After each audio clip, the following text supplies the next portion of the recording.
नमस्कार साथियों, आपका बहुत बहुत स्वागत है। देखिए, जो आपके डीएलएड थर्ड सेमेस्टर के एसएसटी के क्लास है उसमें लड़ाइयाँ भर के पूछी गई हैं।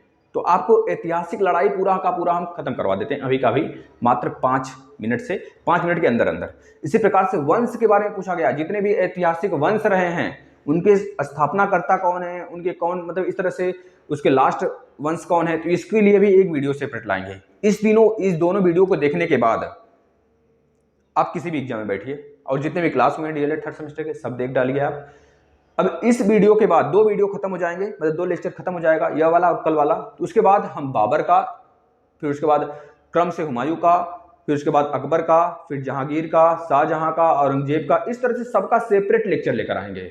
बहुत आनंद आएगा, किसी भी एग्जाम को आप फोड़ने के लिए बिल्कुल तैयार रहोगे। ठीक है। फिर उसके बाद मॉडर्न हिस्ट्री का एक तरह से पूरा का पूरा गांधी जी वाला जो पोर्शन है उसको ला कर रख देंगे, जो कि आपके एग्जाम में आएगा। इसके बाद एक पूरा सा जो एक तरह से 1905 से लेकर 1947 तक जितने डेट हैं, जितने इंपॉर्टेंट डेट हैं, उसका लेक्चर लाकर रख देंगे। बहुत मजा आएगा, उसको देख लीजिएगा।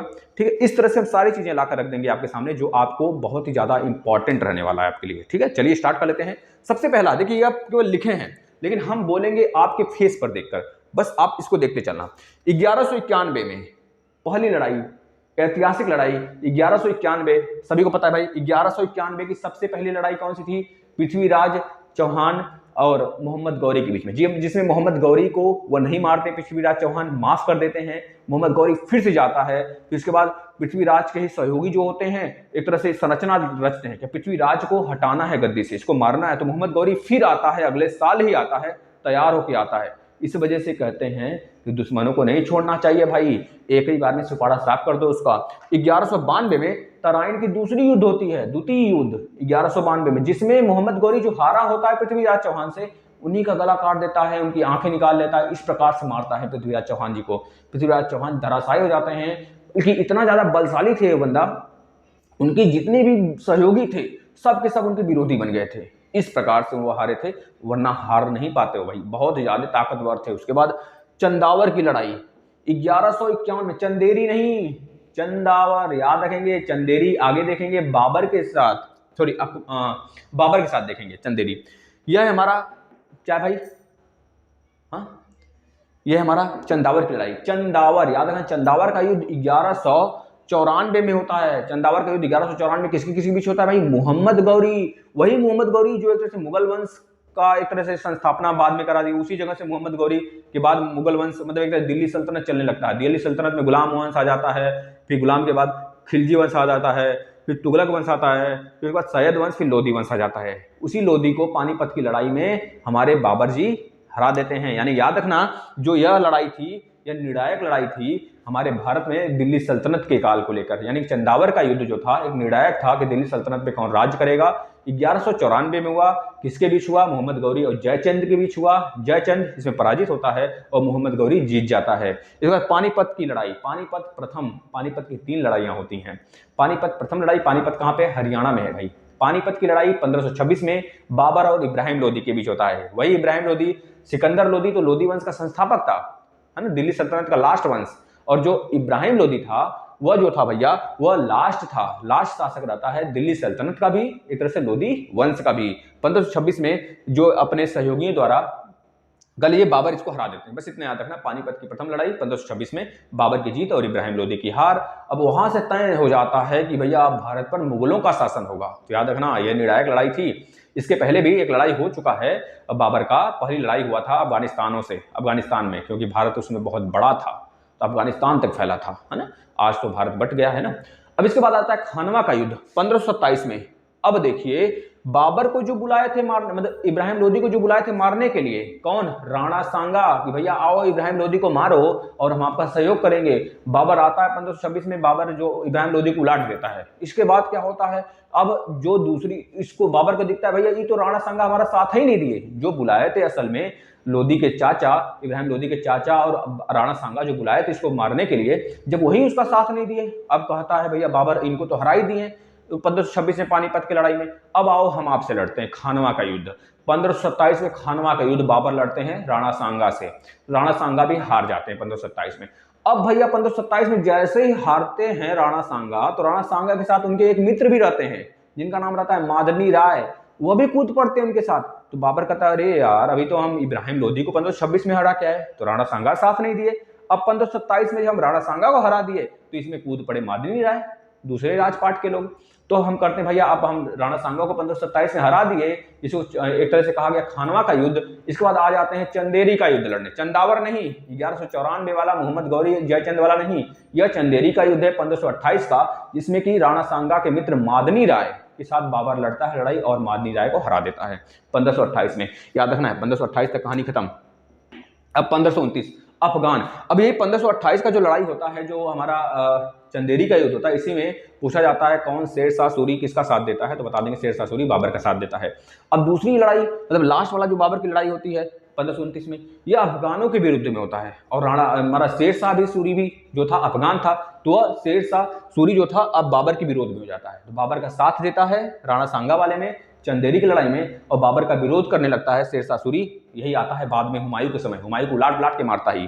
फिर आता है 1529 में शेर शाह सूरी यहाँ पे हार जाता है बाबर से। याद रखेंगे बाबर अफगानों के विरुद्ध में जो लड़ाई लड़ता है उसे बोलते हैं घाघरा की लड़ाई, वो है 1529 में। इसके लिए ट्रिक भी एक है, जैसे कि यह हो गया हमारा क्या पानीपत की लड़ाई, पानीपत की लड़ाई, यह हमारा किसका हुआ खानवा की लड़ाई, पानीपत खानवा। यह है चंदेरी की लड़ाई, चंदेरी चंदावर नहीं, चंदेरी की लड़ाई।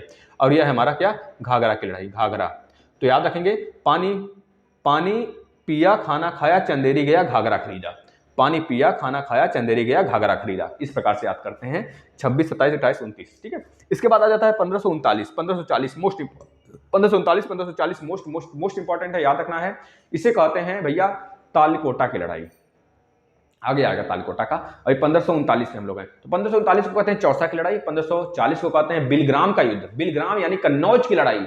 याद रखना 1539 और 1540 को 1539 को कहते हैं चौसा की लड़ाई, और 1539 को चौसा की लड़ाई, इसे कहते हैं बिलग्राम की लड़ाई, बिलग्राम या फिर कन्नौज की लड़ाई इसे कहते हैं। जिसमें क्या होता है, यह दोनों हमारा हुमायूं के साथ होता है और हुमायूं दोनों में पराजित होता है। एक में हुमायूं पराजित हो जाता है जब शेर शाह सूरी से, तो वह फिर से वापस आता है, दोबारा नहीं मानता है, तो फिर से उसे शेर शाह सूरी इतना लखेड़ के मारता है कि वह दोबारा गायब ही हो जाता है भारत से, 15 साल तक गायब रहता है। आता है 1554 में। अब 1554 में आता है तो 1555 में एक लड़ाई लड़ता है। अब क्योंकि भैया शेर शाह सूरी की मृत्यु हो गई रहती है 1542 में ही, क्योंकि एक तरह से वह अपने ही बम धमाके में मारा जाता है, अपने ही खदान में। इसके बाद 1555 में आता है, उसके जितने भी वंशज रहते हैं शेर शाह सूरी के, तो वह उनसे लड़ाई लड़ता है। अब मच्छीवाड़ा के नाम से जाना गया लड़ाई। अब 1 साल के लिए मात्र यह रहता है, तब तक ये अपनी सीढ़ियों से गिरकर ही हुमायूं मर जाता है, हुमायूं का देहांत हो जाता है। अब कहा जाता है कि भैया हुमायूं लड़खड़ाता रहा पूरी जिंदगी भर, और लड़खड़ाते मर गया बेचारा। अब आ जाते हैं अकबर का शासन स्टार्ट हो जाता है 1556 से। अब 1556 में दूसरा पानीपत की लड़ाई, याद रखना है, दूसरा पानीपत की लड़ाई कब लड़ा गया, 1556 में लड़ा गया। कहाँ लड़ा गया, पानीपत में लड़ा गया। पानीपत कहाँ पे है, आपका हरियाणा में है। किसके साथ लड़ा गया, अकबर और हेमचंद एक हिंदू शासक रहता है, इस वजह से कोई इसका सहयोगी नहीं करता है, कोई भी इसका सहयोग नहीं करता है, क्योंकि यह एक तरह से अकबर से लड़ाई किया और हेमचंद मारा गया, एक तरह से धोखे में मार दिया जाता है इसको, क्योंकि अकबर के जो सेनापति थे वही लड़ रहे थे। अकबर एक नाम का इस समय था, क्योंकि अकबर बहुत छोटा था। तो 1556 में पानीपत की द्वितीय लड़ाई, हेमचंद की हार होती है, अकबर की जीत होती है। इसके बाद दूसरा 1565 तालकोट का युद्ध, तालीकोटा का युद्ध विजयनगर की साम्राज्य की सफाया कर देता है। याद रखेंगे विजयनगर का साम्राज्य का सफाया 1565 वाले में होता है। इसके बाद 1576 मोस्ट इंपॉर्टेंट है। अकबर ने महाराणा प्रताप जी को हराया था भाई, हमारे रण के विजय, जिनके हाथी का नाम क्या था, कौन बताएगा, राम प्रताप। क्या नाम था, राम प्रताप। इनके घोड़े का नाम क्या था, चेतक। महाराणा प्रताप के घोड़े का नाम था चेतक, पड़ गया हवा का पाला था ना, और इनके हाथी का नाम था राम प्रताप। अब यह लड़ते हैं भाई 1576 में कौन सा लड़ाई, हल्दी घाटी की लड़ाई, जिसमें कि कहा जाता है महाराणा प्रताप जी हार गए। मेरा दिल तो नहीं मानता है, लेकिन हारे थे तो मान लेते हैं, क्योंकि उसमें देखा जाए तो हमारे महाराणा प्रताप को मारे थोड़े थे। हमारे महाराणा प्रताप जो है कि अपने खुद से मरे थे, है ना, क्योंकि घोड़ा उनका छलांग लगाया था, उस पार जाके गिरे थे, बाद में उनका कुछ दिन बाद देहांत हो जाता है। तो याद रखेंगे महाराणा प्रताप जी का और अकबर का जो लड़ाई था 1576 का, वह हल्दी घाटी की लड़ाई कब हुआ था, 1576 में हुआ था। 1757 आ गया ना, 1576 के बाद 1757। अब 1757 में क्या हुआ था भाई, प्लासी की लड़ाई हुई थी। प्लासी की लड़ाई किसके बीच हुआ था, रॉबर्ट क्लाइव रहता है और सिराजुद्दौला होता है। सिराजुद्दौला हार जाता है, उस समय नवाब होता है भारत का, मतलब एक तरह से कह लीजिए बिहार बंगाल का, तो सिराजुद्दौला को हराया जाता है रॉबर्ट क्लाइव द्वारा संरचना रचकर। जो उसके सेनापति होते हैं सिराजुद्दौला के मीर जाफर, वह उसका एक तरह से कह लीजिए विरोध करता है, उसके कूटनीति के कारण यह सिराजुद्दौला हार जाते हैं। और प्लासी की लड़ाई यह तय कर देता है कि अब अंग्रेज आ चुके हैं, अब अंग्रेज का शासन स्टार्ट होने वाला है। उसके बाद आ जाता है भैया वांडीवास की लड़ाई। वांडीवास 1760 में लड़ा गया। इसमें फ्रांस का सफाया हो जाता है, फ्रांस का बोरिया बिस्तर सिमेट दिया जाता है इंग्लैंड अंग्रेजों द्वारा। कहा जाता है कि भैया फ्रांस की शक्ति कम हो चुकी है, अब पूरा तरीके से भारत पर एकमात्र यूरोपीय कंट्री शासन करेगा जिसका नाम है अंग्रेज, मतलब इंग्लैंड। इसके बाद 1761 में वही काम होता है जैसे कहा जाता है 1761 में भाई 1761 में क्या लड़ा गया था भाई, पानीपत का तीसरी लड़ाई। किसके बीच, अहमद शाह अब्दाली और मराठाओं के बीच। मराठाओं का राजपाट खत्म हो जाता है और अहमद शाह अब्दाली बिल्कुल अपने राजपाट बना लेता है। इसके बाद बक्सर की लड़ाई 1764 में। वही 1757 में हम लोग देखे थे कि प्लासी की लड़ाई में अंग्रेजों का राजपाट स्टार्ट हो जाता है। 1764 में इनका जो पूरा दबदबा रहता है ना, पूरे तरीके से एक तरह से कहा जाता है कि इनका दबदबा पूरे भारत में हो जाता है, पूरे भारत के राजनीतिज्ञ में, राजनीति वाले क्षेत्र में, इकोनॉमिक क्षेत्र में, इस तरह पूरे क्षेत्र में इनका दबदबा हो जाता है। फिर आता है 1774 में क्या होता है भैया, रुहेलखंड का युद्ध, याद रखना रुहेलखंड का युद्ध। इसके बाद 1795 खुर्रा का युद्ध, याद रखें खुर्रा का युद्ध।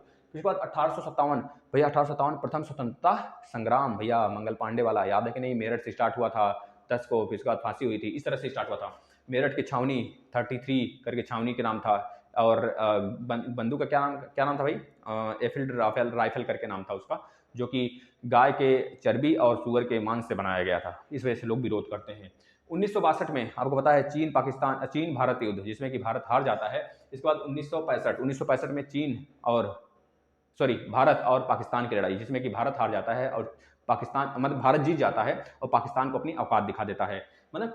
इसके बाद 1971 में फिर से सेकंड, यह क्या था, चीन भारत का युद्ध, जिसमें भारत हार जाता है, भारत पाकिस्तान के युद्ध, जिसमें भारत जीत जाता है। और इस समय इसके बाद बंगाल के लिए भारत लड़ता है 1971 में, जिस समय हमारे कल जी इंदिरा गांधी जी होती हैं, इंदिरा गांधी जी का शासन होता है इस समय 1971 में। फिर भारत जीतता है। एक बार यहाँ पर 92,000 के आसपास में सैनिक को बंदी बनाया जाता है और उनसे गिट्टे सड़क बिछवाना, सड़क बनवाना, यह काम किया गया था भारत द्वारा। तो इसमें भी बंगाल आज़ाद हुआ था 1971 में, और भारत पाकिस्तान को एक बार फिर से धूल चटाया था 1971 में, याद रखना। इसके बाद आ जाता है भैया प्रथम विश्व युद्ध याद रखेंगे 1914 से लेकर 1918 तक था, 1914 से 1918 तक प्रथम विश्व युद्ध। इसके बाद 1939 से लेकर 1939 से लेकर 1945 तक द्वितीय विश्व युद्ध। ये सारी चीज़ें थी, ये पूरा सिस्टम था, ऐतिहासिक युद्ध थे। इसे याद कर लीजिए, हर जगह काम देगा, चाहे जिस भी एग्जाम में बैठिए हर जगह आएगा। और आपके डीएलएड में 1-2 नंबर का यह पूछे जाने वाला है यहाँ से, तो बताओ पेपर वायरल हो जाएगा, ठीक है ना। यूपी टेट में भी, सुपर टेट में भी, हर जगह। तो चलिए इसको शेयर करिए और रिवाइज पे ज़्यादा ध्यान दीजिए। धन्यवाद।